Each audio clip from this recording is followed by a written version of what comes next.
안녕하세요. 21세기 버전의 맨해튼 프로젝트라고 불리는 정말 거대한 국가 프로젝트가 막 시작됐습니다.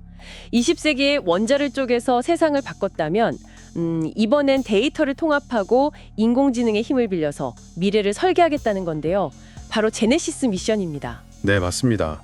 이걸 그냥 또 하나의 정부 기술 개발 사업 이런 걸로 생각하면 본질을 놓치기 쉽습니다. 아, 그런 게 아니군요. 네, 이건 수십 년간 미국이 쌓아온 모든 과학 데이터, 인프라, 그리고 그 안에 담긴 노하우까지 전부 하나의 거대한 국가 전략 자산으로 재탄생시키는 작업입니다. 와, 뭐랄까, 국가의 미래 운영 체제를 아예 새로 까는 것과 같다고 볼 수 있죠. 오늘 저희가 아주 깊게 파고들 주제가 바로 이겁니다. 제네시스 미션의 진짜 목표는 뭔지, 그리고 이 거대한 계획의 첫 단추를 꿰게 된 기업들은 누구고, 또 그 선택 뒤에는 어떤 전략이 숨어 있는지, 그리고 마지막으로 이 프로젝트가 앞으로 몇 년간 기술 산업의 지형도를 어떻게 바꿔놓을지 여러분과 함께 샅샅이 분석해 보겠습니다. 이게 그냥 먼 나라 정부 프로젝트 이야기가 아니죠. 그렇죠. 바로 여러분이 주목하고 있는 기술 시장의 다음 챕터를 알려주는 가장 강력한 신호탄이니까요. 자, 그럼 한번 제대로 파헤쳐 볼까요? 시작부터 맨해튼 프로젝트라는 비유를 쓰니까 이 무게감이 엄청난데요. 그만큼 거대한 목표가 있다는 뜻이겠죠. 제네시스 미션이 추구하는 핵심적인 그림, 이게 정확히 뭔가요? 핵심은 한 문장으로 요약할 수 있습니다. 바로 데이터의 국가 자산화. 데이터의 국가 자산화. 네, 이게 왜 중요하냐면 이제 부와 힘의 원천이 근본적으로 바뀌었다는 아주 냉정한 현실인식에서 출발하기 때문입니다. 생각해보세요. 과거 제국주의 시대에는 땅이나 석유 같은 물리적인 자원을 힘으로 빼앗으면 그게 곧 국력이 됐죠. 근데 지금은 그게 안 통하잖아요. 맞아요. 지금 실리콘밸리를 군사적으로 점령한다고 해서 그 기술력이 우리 것이 되지는 않으니까요. 핵심 엔지니어들이 다른 나라로 가버리면 그만이잖아요. 바로 그겁니다. 지금의 부는 기술, 인적 자본, 금융 시스템 같은 이런 눈에 보이지 않는 무형의 자산에서 나오거든요. 그리고 이 모든 무형 자산의 그림자가 바로 데이터고요. 아하! 제네시스 미션은 미국의 모든 과학기술 역량을 데이터로 변환하고 이걸 AI를 통해 통합 관리하고 또 활용하려는 인류 역사상 거의 최초의 시도라고 볼 수 있습니다. 최초의 시도요? 네, 누구도 쉽게 흉내내거나 빼앗을 수 없는 국가 차원의 거대한 기술 회자, 가이지를 파겠다는 거죠. 20세기 국방력이 핵무기에서 나왔다면 21세기 국방력은 바로 이 통합된 데이터 자산에서 나온다. 이런 선언인 셈입니다. 국가의 모든 지적 자산을 하나의 거대한 뇌처럼 연결하겠다. 와, 정말 야심찬 계획인데 이렇게 거대한 걸 실제로 어떻게 시작을 하나요? 구체적인 로드맵이 궁금합니다. 네, 여기서 이 프로젝트의 속도감을 체감할 수 있습니다. 굉장히 공격적인 타임라인을 가진 단계별 접근법을 쓰는데요. 첫 번째 마감 시한이 불과 1년여 앞으로 다가온 2026년 2월 22일입니다. 이때까지가 1단계예요. 1단계의 목표는 뭔가요? 모든 것에 기반이 되는 물리적 인프라, 그러니까 하드웨어를 구축하는 겁니다. 하드웨어. 네, 이 거대한 AI를 구동할 컴퓨팅 파워, 데이터를 저장할 공간, 그리고 이 모든 걸 돌릴 전력, 이걸 확보하는 단계죠. 특히 클라우드 기반의 고성능 컴퓨팅, HPC 시스템을 파악하고 준비하는 게 핵심 과제고요. 쉽게 말해서 일단 데이터를 담을 그릇부터 만들자 이거군요. 맞습니다. 일단 그릇부터 만들자는 거죠. 하드웨어부터 갖추고 시작한다. 알겠습니다. 그럼 그 다음 2단계는요? 놀랍게도 바로 다음 달입니다. 2026년 3월 24일까지가 2단계 마감 시한이에요. 한 달 만에요? 네. 하드웨어라는 그릇이 준비되면 이제 본격적으로 흩어져 있던 초기 데이터들을 통합하고 또 외부 공격으로부터 이 자산을 지킬 사이버 보안 조치를 마련하는 실질적인 운영 준비 단계에 들어가는 겁니다. 와... 그 후에도 로봇 연구소 역량 검토, 플랫폼 운영 시연 같은 일정들이 아주 촘촘하게 짜여 있습니다. 실패할 여유를 주지 않겠다는 의지가 보이죠. 정말 숨가쁘게 돌아가네요. 바로 그 1단계 하드웨어 구축 단계에 참여할 초기 기업 명단이 공개되면서 시장이 아주 들썩였는데요. 저도 명단을 보고 가장 흥미로웠던 지점이 있습니다. 어떤 부분이었나요? 왜 AI 칩의 양대 산맥 중 하나인 구글의 TPU가 아니라 엔비디아의 GPU가 필수적이라고 명시했을까? 이 부분이요. 단순히 성능만 보면 TPU도 만만치 않은데 말이죠. 바로 그 지점이 이 프로젝트의 철학을 보여주는 아주 중요한 대목입니다. 철학이요? 네, 정답은 범용성, 그러니까 유니버살리티에 있습니다. 한번 생각해 보세요. 이건 특정 기업을 위한 프로젝트가 아니라 향후 수십 년을 내다보는 국가의 백년대계입니다. 그렇죠. 이런 프로젝트가 특정 기업의 기술이나 플랫폼에 종속되는 건 그건 재앙과도 같죠. 아, 구글의 TPU는 성능은 뛰어나지만 기본적으로 구글 클라우드라는 생태계 안에서만 최적의 성능을 발휘하도록 설계되어 있으니까 일종의 잠김 효과, 럭킨이 발생할 수 있다는 거군요. 정확합니다.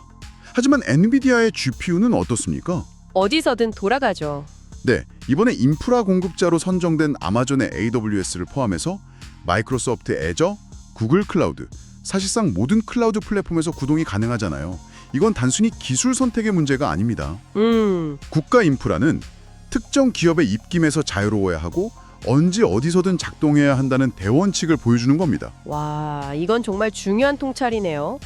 그러니까 여기서 우리가 얻을 수 있는 가장 큰 교훈은 국가급 인프라 프로젝트에서는 폐쇄적인 최고 성능이 아니라 개방적인 호환성이 이긴다.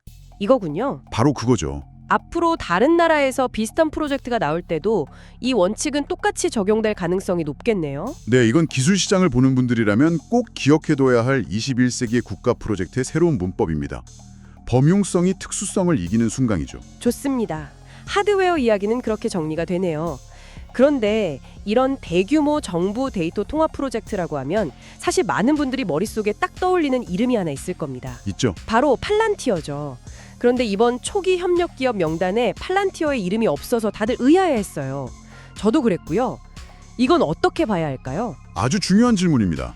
그리고 그 답은 앞서 이야기한 단계별 접근법에 숨어 있습니다. 단계별 접근법이요? 네, 다시 한번 1단계의 목표를 떠올려 보시죠. 데이터 센터, 서버, 칩 같은 물리적인 인프라를 구축하는 단계입니다. 네, 하드웨어. 팔란티어의 숙명 분야는 이런 하드웨어가 아니죠. 그 하드웨어라는 그릇 안에 담긴 그 뒤죽박죽인 데이터를 분석하고 연결하고 의미를 찾아내는 소프트웨어입니다. 아하, 그렇다면 1단계 명단에 없는 게 당연하고 2단계인 데이터 통합 단계에서 팔란티어가 등장할 것이다. 이런 시나리오군요. 거의 확실하다고 볼 수 있습니다. 그리고 그 근거는 단순히 팔란티어의 기술력 때문만이 아니에요.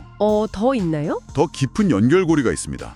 이 제네시스 미션 자체가 백악관의 AI 액션 플랜이라는 큰 그림 아래에서 이행되는 프로젝트거든요. 네. 바로 그 AI 액션 플랜을 설계하고 집필하는데 팔란티어가 깊숙이 관여했습니다. 잠깐만요. 그건 좀 충격적인데요? 그럼 자신들이 참여하게 될 프로젝트의 청사진을 사실상 자신들이 직접 그렸다는 이야기가 되잖아요. 바로 그게 이 이야기의 가장 흥미로운 부분입니다. 이 계획을 주도한 인물들의 면면을 보면 더 명확해져요. 누군가요? 현 백악관 과학기술 보좌관인 마이클 크라시오스, 그리고 AI 특별고문인 데이비 삭스 같은 인물들. 이들이 모두 팔란티어의 창업자 피터 틸과 함께 일했던 소위 피터 틸 사단으로 불리는 사람들이에요. 와, 크라시오스는 틸 캐피털의 핵심 참모였고 데이비 삭스는 피터 틸과 함께 페이팔을 공동 창업한 페이팔 마피아의 원년 멤버죠. 이건 단순한 협력을 넘어서는 수준인데요? 거의 자기들이 설계한 판에 선수로 뛰는 셈인데 외부 시각에서는 공정성 문제를 제기할 수도 있겠어요. 충분히 그렇게 볼 수 있습니다. 하지만 동시에 정부 입장에서는 자신들의 전략적 목표를 가장 잘 이해하고 실행할 수 있는 파트너와 일하는 것이 당연하다고 볼 수도 있겠죠. 그렇겠네요. 어쨌든 이런 배경을 생각하면 1단계에서 엔비디아와 AWS가 물리적인 그릇에 만들고 나면 2단계에서 그 그릇에 담긴 내용물을 정리하고 의미를 부여하는 핵심적인 역할을 팔란티어가 맡게 될 거라는 건 아주 자연스러운 추론입니다. 알겠습니다. 팔란티어의 그림자가 프로젝트 전체에 아주 짙게 드리워져 있군요. 명단에서 눈에 띄는 또 다른 분야가 바로 양자 컴퓨팅입니다. 네, 양자 컴퓨팅. 컨티니엄이라는 기업이 선정됐는데 사실 이 분야의 또 다른 강자인 아이온큐가 빠진 것도 좀 의외였어요. 네, 이 선택 역시 단순한 기술력 비교 이상의 배경이 작용했다고 봐야 합니다. 컨티니엄이 선정된 데에는 모회사인 허니웰의 영향이 절대적이었을 겁니다. 허니웰이요? 네, 허니웰은 전통적인 항공 우주 및 방산 분야의 초강자잖아요. 수십 년간 미 정부와 함께 일해오면서 쌓아온 사업에 대한 이해도 그리고 신뢰도, 이건 이제 막 떠오르는 기술 스타트업과는 비교할 수가 없죠. 결국 최첨단 기술이라도 국가 기관 프로젝트에서는 신뢰와 경영이라는 변수가 크게 작용하는 거군요. 그럼 아이온큐 입장에서는 다소 아쉬운 결과겠네요? 단기적으로는 그렇죠. 물론 이게 뭐 끝난 싸움은 아닙니다. 두 회사 모두 현재 미 국방고등기술연구원, 그러니까 나알파가 주관하는 양자 벤치마크 프로그램에 참여해서 치열하게 경쟁하고 있거든요. 아, 달파. 네, 달파는 아시다시피 미 국방성의 미래 기술과 프로젝트를 연구하는 곳이죠. 여기서의 결과에 따라 판도가 바뀔 수도 있습니다. 하지만 적어도 제네시스 미션이라는 가장 큰 모델의 첫 번째 기회는 컨티뉴엄에게 돌아간 셈입니다. 그렇다면 컨티뉴엄이 구체적으로 어떤 역할을 맡게 될까요? 양자 컴퓨팅은 아직 범용적으로 쓰이기엔 좀 이른 기술이잖아요. 아직 명확히 밝혀지진 않았지만 지금이 인프라 구축 단계라는 점을 고려하면 가장 유력한 시나리오는 바로 전력망 최적화입니다. 전력망 최적화요? 네, 이 거대한 AI 인프라를 돌리려면 정말 천문학적인 전력이 필요한데 이 전력망을 가장 효율적으로 설계하고 운영하는 복잡한 계산 문제를 푸는데 양자 컴퓨팅이 강점을 보일 수 있거든요. 아, 흥미롭게도 이 전력망 최적화는 아이온큐 역시 강점을 보여왔던 분야인데 이번에는 컨티뉴엄이 먼저 기회를 잡은 거죠. 자, 그럼 지금까지 나온 점들을 한번 연결해서 더 큰 그림으로 보죠. 제네시스 미션과 거의 동시에 진행되는 골든 GIDON이라는 또 다른 거대 국방 프로젝트도 있다고 들었습니다. 이 둘 사이에는 어떤 연관성이 있을까요? 바로 그 지점을 연결해야 전체 그림이 보입니다. 완전히 다른 분야 같지만 사실은 하나의 패턴을 보여주고 있거든요. 패턴이요? 골든 프로젝트의 목표는 육군, 해군, 공군, 우주군 이렇게 각 군이 따로 운영하던 전투 관리 시스템을 하나의 거대한 네트워크로 통합하는 겁니다. 네. 그리고 제네시스 미션은 국가의 과학 데이터를 통합하는 것이고요. 아, 분야는 과학과 국방으로 다르지만 결국 둘 다 통합이라는 키워드로 규결되는군요. 바로 그겁니다. 흩어져 있는 조각들을 모아서 하나의 강력한 그림을 만드는 것. 이 두 프로젝트의 공통점이 무엇일까요? 바로 이질적인 데이터들을 한데 모아 실시간으로 분석하고 의사결정을 내릴 수 있는 강력한 데이터 통합 플랫폼이 반드시 필요하다는 점입니다. 그렇네요. 실제로 골든 프로젝트를 이끄는 우주군 사령관이 직접 우리가 가장 집중해야 할 영역은 지휘 통제와 다수 자산들의 통합이라고 못 박았어요. 제네시스 미션 역시 2단계 목표가 명확하게 데이터 통합이고요. 그리고 그게 바로 누구의 전문 분야입니까? 팔란티오도요. 결국 2026년을 열게 될 미국의 가장 중요한 두 기술 프로젝트, 과학 분야의 제네시스와 국방 분야의 골든 모두가 결국에는 팔란티어의 기술을 필요로 하는 방향으로 흘러가고 있다는 거네요. 그렇습니다. 지금은 엔비디아나 AWS 같은 하드웨어 기업들이 스포트라이트를 받고 있지만 물리적 인프라 구축이라는 1단계를 지나서 데이터라는 진짜 알맹이를 다루는 2단계로 넘어가면서부터는 이 데이터 플랫폼 기업의 역할이 훨씬 더 중요해질 겁니다. 정리를 해보면 제네시스 미션은 단순히 AI 기술을 개발하는 프로젝트를 넘어서 21세기 국가 경쟁력의 청사진 그 자체군요. 맞습니다. 엔비디아 같은 반도체 기업의 하드웨어, 팔란티어 같은 데이터 기업의 소프트웨어, 그리고 컨티뉴엄 같은 신흥 양자 기업의 미래 기술까지 기술 산업의 거의 모든 플레이어들이 이 거대한 지도 안에서 자신의 위치를 새로 찾아야 하는 그런 상황이 된 것 같습니다. 맞습니다. 그리고 이건 미국만의 이야기가 아닐 겁니다. 다른 경쟁 국가들이 이 흐름을 가만히 보고만 있진 않겠죠. 이건 전 세계적인 기술 패권 경쟁의 시작을 알리는 총선과도 같습니다. 아, 각국이 자신들의 데이터와 기술력을 어떻게 국가적 자산으로 묶어낼 것인가에 대한 보이지 않는 전쟁이 이제 본격화될 겁니다. 오늘 이야기를 쭉 나눠보니 마지막으로 여러분과 함께 생각해 볼 만한 질문이 하나 남는 것 같습니다. 네, 국가가 전략적 목표를 위해 모든 과학 데이터를 통합하고 AI를 통해 미래를 시뮬레이션하고 예측하는 강력한 힘을 갖게 된다면 그 거대한 흐름 안에서 개인의 자유로운 선택이나 자율적인 의사결정은 과연 어떤 의미를 갖게 될까요? 이 거대한 변화의 파도 앞에서 우리는 무엇을 준비하고 또 무엇을 경계해야 할지 한 번쯤 깊이 고민해 볼 시점인 것 같습니다.